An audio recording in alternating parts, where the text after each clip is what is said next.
Bien, bonjour chers amis, et cette vidéo maintenant c'est une vidéo essentielle. Pour faire un bon diagnostic, il faut faire un bon examen d'abord. Bon, on peut interroger bien sûr le patient, lui demander de faire l'historique un petit peu de son passé, mais c'est pas la peine de s'étendre trop longtemps. On va peu à peu, dans la discussion, dans l'examen, approfondir tout son historique. Et on va commencer par examiner l'ensemble de la colonne vertébrale, la statique, avant tout la statique. On va regarder la forme de la colonne, voilà, une légère scoliose dorsale gauche, lombaire droite, et la hauteur des ailes iliaques, la hauteur des fossettes iliaques. Ça c'est très important pour voir si un membre est plus long ou s'il y a une traction par contracture sur l'iliaque et sur la région lombaire. Donc la hauteur des fossettes iliaques, la hauteur des plis fessiers, est-ce qu'une jambe est plus longue que l'autre ou pas, la hauteur ici des creux poplités, est-ce que ça commence ici, et surtout bien entendu les chevilles, les voûtes plantaires, est-ce qu'il y a un affaissement plantaire? Oui, et affaissement plantaire surtout à gauche, et donc hallux valgus en préparation à gauche. Donc on va corriger, essentiel, le rôle du podologue par les semelles et aussi la rééducation des chevilles, musculation des chevilles pour redresser la voûte plantaire et permettre une bonne statique de l'ensemble. Il faut que les genoux soient en légère rotation externe, le pied bien appuyé sur le bord externe et pas trop sur le bord interne, ce qui va développer un hallux valgus. Et ensuite on va remonter pour examiner le bassin. Le bassin, d'abord les fossettes iliaques. Fossettes iliaques, est-ce qu'elles sont au même niveau? Est-ce qu'il y en a une qui est plus haute que l'autre? Si c'est comme ça, il faut que je vérifie tout de suite la hauteur des plis fessiers. Est-ce qu'il y a une jambe plus longue que l'autre? Est-ce que les plis du creux poplité sont au même niveau? Est-ce qu'il y a une voûte plus affaissée que l'autre qui justifie cette différence de longueur de membre inférieur? Il y a une petite technique que je vous montre très intéressante pour corriger tout de suite l'attitude du bassin. Ici, vous avez le trou occipital. La faune du cerveau, vous mettez le majeur sur la faune du cerveau, la pointe du majeur entre les sourcils, et ici, dans le trou occipital, vous appuyez vers l'avant tout doucement en vibrant et en relevant le menton.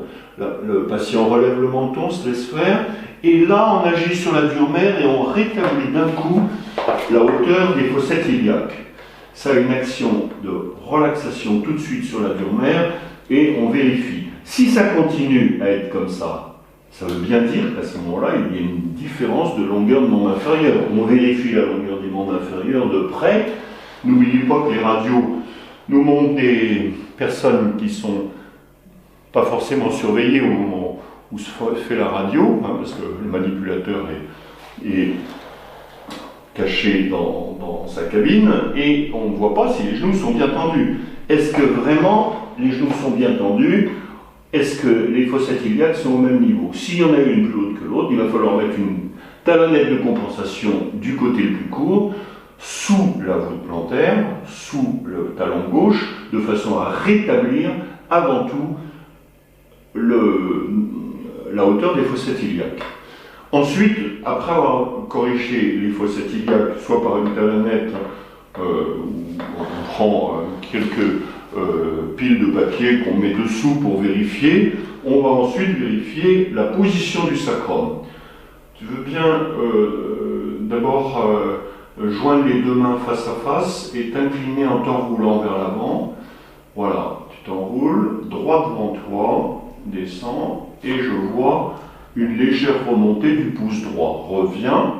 Si la remontée du pouce droit se fait comme ça, ça veut dire que l'iliaque est parti en avant et que l'iliaque gauche est resté bloqué. Bon, ça on le retient pour le travail de correction après. Ensuite, le sacrum, donc qui est positionné entre les iliaques. L'iliaque est comme ça, le sacrum est ici, et ensuite le coccyx. Bon, on vérifie le sacrum. Penche-toi en avant. Et c'est mon pouce gauche qui remonte. Reviens. Dans le sacrum, il y a trois positions possibles. Penche-toi en avant. Voilà. Là, je fais comme si le sacrum était parfaitement droit, mes 2 pouces montent en même temps et tu reviens, mes 2 pouces restent bien parallèles. Donc ça veut dire que le sacrum est libre, il est égal à droite et à gauche, il ne se tord pas, soit dans un sens, soit dans l'autre, et il s'incline bien en avant au moment où le patient se penche en avant. Deuxième possibilité, penche-toi en avant, le sacrum remonte à droite, revient, le bas du sacrum, penche-toi en avant, remonte à droite. Ce qui veut dire demi-axe gauche. Le sacrum gauche est bloqué et le sacrum droit, la partie droite, remonte toute seule. C'est donc demi-axe gauche. Troisième possibilité, penche-toi en avant, mon pouce gauche remonte, revient, penche-toi en avant, mon pouce droit remonte. Ce qui veut dire que le sacrum fait ce mouvement-là. Axe oblique gauche. Il se vrille sur lui-même et remonte sur la gauche, comme ceci.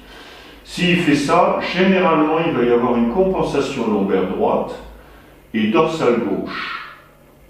Car d'une courbure sur l'autre, les vertèbres se répondent à chaque changement de charnière dans le sens opposé à celle qui est en dessous. Si j'ai un axe oblique gauche, très souvent, il y a une compensation lombaire droite. Par contre, dans le demi-axe gauche, si ça monte uniquement de ce côté et que ça bloque, il y a souvent une remontée des lombaires à gauche avec une légère scoliose gauche, ici, et une grosse contracture gauche. Nous avons ensuite les vertèbres lombaires, la charnière lombo-sacrée, très importante évidemment, mes doigts sur L5, sur les transverses de L5, ici, penche-toi en avant. Très bien, reviens. Donc là, les doigts sont parallèles, penche-toi en avant. Des rotations droites sur L4, penche-toi en avant. L3 pareil, des rotations droites, ça veut dire que la vertèbre tourne sur elle-même, comme ça. Penche-toi en avant, des rotations droites jusqu'à L1. Penche-toi en avant, là nous arrivons à D12, compensation, mon pouce gauche remonte, ça fait ça et ensuite ça. Donc mon pouce gauche remonte. Il faut bien se souvenir qu'il y a la charnière lombo-sacrée, le segment lombaire, le segment dorsal bas D9, D12, changement au milieu de la charnière dorsale ici, le segment D6, D9, D6, D9, et ensuite la partie haute dorsale D1, D5, et les cervicales C1, C7. Bon. La première chose, c'est toujours de rétablir le bassin. Parce que si le bassin n'est pas bien droit, que le sacrum reste de travers, comme on le voit souvent, hein, même après une séance souvent, hein, chez beaucoup de gens qui reviennent, on voit que le sacrum n'a pas été corrigé et le coccyx non plus. Le coccyx, on le verra tout à l'heure, ça se corrige d'une façon indirecte quand il y a une remontée du coccyx, souvent beaucoup plus à droite qu'à gauche, du fait de la position allongée la nuit. Donc, coccyx à droite, c'est le schéma classique, coccyx à droite, axe oblique gauche ou blocage en demi-axe gauche, compensation lombaire droite, compensation dorsale basse à gauche, compensation dorsale haute à droite de nouveau, et ensuite, souvent ça ne bouge pas ici, et ça se répercute de nouveau au niveau cervical ici. Il est essentiel que tout ça soit corrigé et ça s'aligne parfaitement avant de rentrer dans la défibrillation neuromusculaire. La défibrillation neuromusculaire va permettre, par les vibrations, au moment de la correction, de faire que la personne ne rechute pas. Et ça, c'est capital, parce que manipuler simplement en faisant claquer des bulles d'ozone par le cracking n'a jamais corrigé longtemps les gens. Parce que l'ozone va être propulsé par torsion des tissus dans le cracking, dans la méthode structurelle, sur la lésion, ça va soulager naturellement sur le moment, mais de toute façon la rechute est programmée parce qu'on a ajouté de l'élasticité avec les gaz d'ozone sur la lésion et on n'a pas du tout corrigé la cause, c'est-à-dire l'influx nerveux. L'influx nerveux qui lui s'amalgame et maintient la torsion. C'est l'influx nerveux qu'on doit corriger. Les molécules chimiques des anti-inflammatoires, des antalgiques, etc. ne feront jamais ce travail. C'est impossible. Ça, il faut bien que les praticiens se le mettent dans la tête. Hein. On ne fait pas que du cache-misère. On va véritablement aller à la cause, c'est-à-dire soigner la cause et non pas la conséquence uniquement. Si on fait que du cracking, on est toujours dans la conséquence. D'ailleurs, dans la méthode fonctionnelle de Sutherland, c'est pareil. Ce qu'il faut, c'est, bien qu'on là on ne fasse pas de cracking, mais il faut faire de la défibrillation si on veut que l'influx nerveux soit bien équilibré harmonieusement. Bien. Bon, supposons qu'on a vu une dérotation droite, lombaire droite, penche-toi en avant, voilà, compensation dorsale basse gauche, penche en avant, compensation dorsale basse gauche. Mon pouce gauche remonte, penche en avant, compensation, voilà, sur 3 étages. D12, D11, D10. Ensuite, la charnière, D9, et ensuite penche en avant, compensation dorsale haute. Voilà, D9, penche en avant. Il y en a 3 à gauche en bas, et il y en a 3 en haut à droite. Penche en avant, voilà, jusqu'à D6. Ici, penche en avant. Et voilà, là c'est droit. Bon, par contre, penche en avant, et voilà de nouveau, ici au niveau cervical, une remontée de mon pouce droit qui signifie qu'il y a une nouvelle petite compensation ici. Redresse, penche en avant, voilà, ça remonte jusque là, penche en avant, très bien. Bon, la première chose avant de faire les corrections, c'est toujours relâcher la dure mère. Relâchez la dure mère en vibrant bien en avant, tout doucement, comme ça.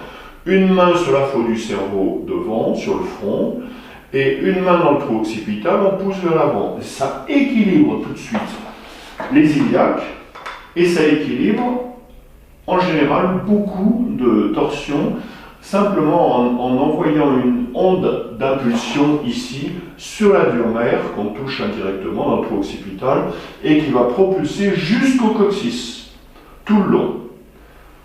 Voilà. Maintenant, on va passer, si tu veux, à la correction. Alors, là, bien, je termine l'examen par le coccyx, parce qu'on a vu le sacrum, les lombaires, les dorsales, les cervicales. Le coccyx est très important. Je mets mes 2 pouces latéralement de chaque côté de la dernière vertèbre coccygienne. Tu veux bien te pencher en avant en appuyant tes pieds sur l'escabeau. Hein. Voilà ce qui se passe quand il y a un coccyx de travers. Mon pouce droit remonte contre le coccyx et le gauche est bloqué. Alors ça, c'est très important de le corriger. Hein. Sans ça, ça entraîne des sciatiques droites très fréquentes et peu de gens s'occupent de ça. Hein. Redresse-toi. Voilà. Donc, coccyx droit, ça va très souvent avec un sacrum en axe oblique gauche. Bon, je ne vais pas vous faire la démonstration de tout, mais il faut que vous sachiez que dans la défibrillation neuromusculaire, dans la correction, on a une correction automatique des vertèbres si on défibrille au moment où on corrige. Et c'est très intéressant parce que même si on ne fait pas... Alors voilà ma position. Un genou droit sur la table. Là, je suis en appui. Je prends les 2 épaules avec une main de façon à pouvoir conduire la correction. Lombaire droite. Je prends l'épineuse droite. Tu inspires. Tu bloques la respiration. Tu tournes à droite. Pivote sur la droite. Et je pousse avec mon index contre l'épineuse. J'augmente la lésion. Tu inspires. C'est fonctionnel ça. Hein. Tu tournes sur le côté gauche, et qu'est-ce que je fais à chaque fois? Je vibre aussi bien l'épaule que l'épineuse, et ensuite, après avoir vibré sur le côté, contre l'épaule, vers l'épaule ici, je fais une défibrillation neuromusculaire ici, dans l'axe, pour rétablir par l'influx nerveux la correction. C'est lui qui décide, c'est pas moi. Inspire, L4. Correction L4, tu tournes à droite, tu souffles, et je vibre des deux côtés. Très bien, tu inspires. Je fais vertical, tourne à gauche, et je pousse ici à gauche. Et je reviens dans la défibrillation verticale. Donc, voilà les deux vertèbres qui sont corrigés. Ensuite, ici, je ne cherche pas à faire une correction moi-même, c'est l'influx nerveux qui va corriger. Il faut lui donner l'impulsion par vibration, soit sur le côté, soit d'un côté d'abord, ensuite de l'autre, en poussant l'épineuse, et en tournant bien entendu dans le sens opposé, et à chaque fois l'influx nerveux va corriger la position de la vertèbre. Et ensuite je reprends l'axe d'un côté, de l'autre, et vertical. Et c'est l'influx nerveux qui va venir contrer celui qui stagne et qui va repositionner la vertèbre. Inspire, L3, L2, tourne à droite, tu souffles. Très bien, tu inspires, tourne à gauche, je pousse avec le pouce de l'autre côté vers l'épaule. Et je fais vertical, là ça corrige tout seul. Voilà, c'est une technique simple, pas difficile et très intéressante. Inspire, tourne à droite sur L1,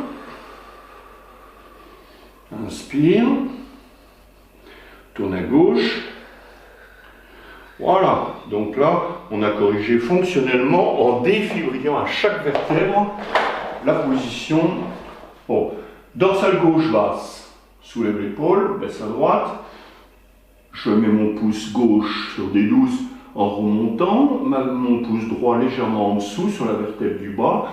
Tu vas droit sur moi et tu appuies en arrière. Tu inspires et tu souffles et je défibrille à chaque fois. Voilà la position qui se fait depuis le coude. Hein. On vibre et tu reviens. Je remonte sur des 11 pouces. Bien. Il y a 3 vertèbres à droite. Ben, je fais. Et tu souffles. On a fait dorsale, lombaire droite. Là, il y a une dorsale gauche. Et voilà, dorsale gauche. Je vais dans le sens de la lésion. Je remonte à gauche. Et on fait des 10 pouces en arrière. Droit sur moi, appuie, appuie, appuie. Inspire. Et tu souffles. Et je défibrille à chaque fois. Et tu reviens. Et là, voilà. Je corrige. L'influx nerveux des 9, des 12 à gauche. L1, L5 ici. Voilà. Là, on va vérifier de nouveau. Vas-y, penche en avant. Voilà, les vertèbres sont parfaitement parallèles. Penche en avant. Tu vois, je te fais une séance en même temps. Parce que tu en avais besoin là. Très bien. Ici, penche en avant. Très bien. Penche en avant. Très bien. Penche en avant. Très bien. Donc on a fait lombaire droite, dorsale gauche. Je vais quand même vous montrer pour le sacrum. Axe oblique gauche. Le sacrum est monté comme ça, en haut, et ici, comme ça, en bas. On le corrige. Alors, position du praticien. Tu te mets sur la fesse gauche pour l'axe oblique gauche du sacrum. On va le corriger. Je mets mon index bien à l'appui sur le bas. Tu inspires et tu souffles. On est sur la fesse gauche. J'appuie sur le bas du sacrum et sur le haut à droite. Tu inspires, tu reviens, tu tournes à gauche. Voilà. Et je défibrille à chaque fois. Voilà le petit secret qui est très important, c'est d'apprendre à défibriller pour empêcher l'influx nerveux de continuer son travail de pression. Penche en avant, voilà, le sacrum est horizontal. Penche en avant, le sacrum est horizontal. Très bien.